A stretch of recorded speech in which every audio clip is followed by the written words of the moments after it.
नमस्कार। Something in between के 226वें episode में आप सभी का बहुत स्वागत है। अगले लोकसभा चुनाव से पहले विपक्षी एकता की संभावना तलाशने की कवायद शुरू हो गई। इस बार इस कवायद में गंभीरता भी दिखाई दे रही है। पश्चिम बंगाल की मुख्यमंत्री ममता बनर्जी चाहती हैं कि उनके राज्य की तरह देश भर में भाजपा के खिलाफ खेला हो। अपनी इस इच्छा को अमली जामा पहनाने के लिए पहले शरद पवार और प्रशांत किशोर को आगे करने के बाद खुद ममता मोर्चे पर जुट गई हैं। बीते 2 दिनों से दिल्ली में जमी ममता बनर्जी ने कई विपक्षी नेताओं से मुलाकात की। इनमें उनकी कांग्रेस के पूर्व अध्यक्ष राहुल गांधी की उपस्थिति में कांग्रेस अध्यक्षा सोनिया गांधी से भी मुलाकात बेहद अहमियत दी जा रही है। जाहिर तौर पर बंगाल में जीत के बाद ममता के पहले दिल्ली दौरे को काफी अहमियत दी जा रही है। दौरे को अहमियत मिलने के कारण भी है। एक तो उन्होंने राज्य विधानसभा चुनाव में भाजपा की एक नहीं चली। दूसरा कारण उनकी ओर से विपक्षी एकता के लिए खुद मोर्चा संभालना है। ममता चाहती हैं कि अगले लोकसभा चुनाव से पहले अभी से विपक्ष एक मंच पर आ जाए। अभी से संयुक्त रणनीति के तहत सर्वसम्मति से मुद्दे का चुनाव कर मोदी सरकार पर हमला बोला जाए। इस पूरे मामले में क्षेत्रीय दलों को कांग्रेस का रचनात्मक सहयोग मिले। सवाल है कि क्या ममता की यह इच्छा पूरी होगी? उनकी इच्छा के अनुरूप मोदी सरकार के खिलाफ बंगाल की तर्ज पर पूरे देश में खेला होना संभव है? वर्तमान राजनीतिक परिस्थिति में विपक्षी एकता की कितनी संभावना बची हुई है? अगर विपक्षी एकता कायम भी हुई तो इसका नेता कौन होगा? और यह भी कि इस पूरी प्रक्रिया में कांग्रेस की क्या भूमिका होगी? क्या कांग्रेस विपक्षी गठबंधन के नेता के तौर पर अपने दल से बाहर के किसी व्यक्ति पर हामी भरेगी? इन सवालों पर विमर्श की दिशा में आगे बढ़ने से पहले बुधवार को मीडिया से ममता के हुए सवाल जवाब के बारे में भी जानना जरूरी है। ममता से जब विपक्षी गठबंधन के नेता के बारे में पूछा गया तो उन्होंने कहा कि वह कोई ज्योतिषी नहीं है। समय आने पर सब मिलजुल कर नेता का भी चुनाव कर लेंगे। जाहिर तौर पर विपक्षी गठबंधन के लिए नेता का चयन आसान काम नहीं है।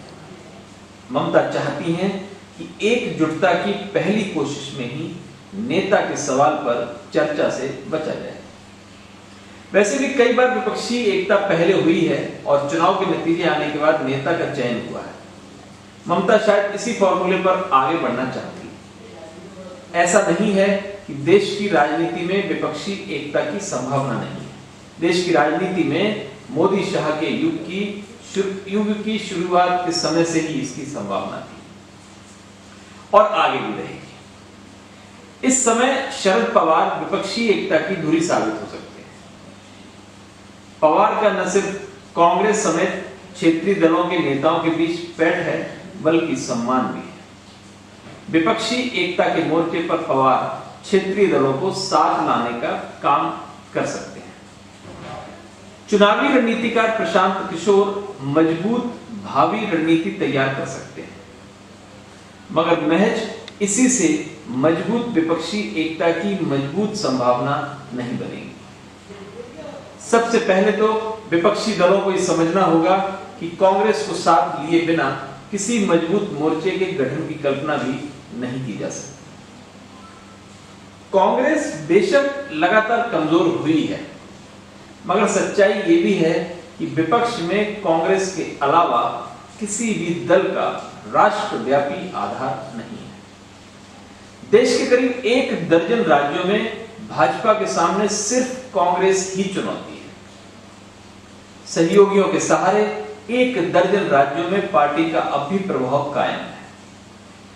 ऐसे में जाहिर तौर पर कांग्रेस विपक्षी गठबंधन की अगुवाई करने की इच्छा का त्याग नहीं करेगी। मोदी सरकार की सत्ता से तभी विदाई हो पाएगी जब कांग्रेस के सीटों की संख्या 100 के आंकड़ों को पार कर जाए। क्योंकि कांग्रेस का प्रभाव भाजपा के प्रभाव वाले राज्यों में सबसे ज्यादा है। ऐसे में अगर कांग्रेस 100 से ऊपर सीट जीतती है तो इसका सीधा नुकसान भाजपा नहीं राजद को होगा। ममता, शरद पवार और प्रशांत किशोर तीनों मानते हैं कि कांग्रेस के बिना विपक्षी मोर्चा नहीं बन सकता। हालांकि सवाल है कि इस मोर्चे में कांग्रेस की क्या भूमिका होगी। कांग्रेस इस मोर्चे का नेतृत्व करेगी या किसी क्षेत्रीय दल के नेता को इसका नेतृत्व करने देगी। अगर कांग्रेस मोर्चे का नेतृत्व करने की इच्छा जताती है तो क्या अन्य क्षेत्रीय दल इसे स्वीकार करेंगे?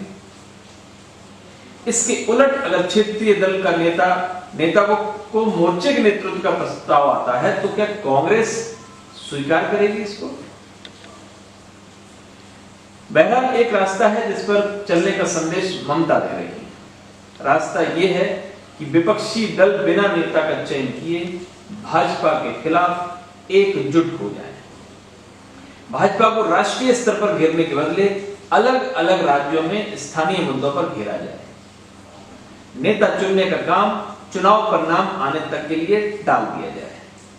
हालांकि तब भाजपा बार बार विपक्ष से नेता का नाम बताने के लिए कहेगी। पार्टी ये धारणा बनाने की कोशिश करेगी कि विपक्षी एकता रेत के ढेर पर तैयार की गई है। बहरहाल विपक्षी एकता की संभावना बहुत कुछ उत्तर प्रदेश विधानसभा चुनाव के नतीजे पर भी टिकी है। अगर उत्तर प्रदेश में भाजपा सत्ता बरकरार नहीं रख पाई तो विपक्ष का आत्मविश्वास बढ़ेगा। कोरोना की दूसरी लहर और बंगाल के नतीजे से पहले की तुलना में कमजोर हुआ ब्रांड मोदी और कमजोर होगा। बंगाल के बाद भाजपा में राज्यवाद असंतोष और तेजी से फैलेगा।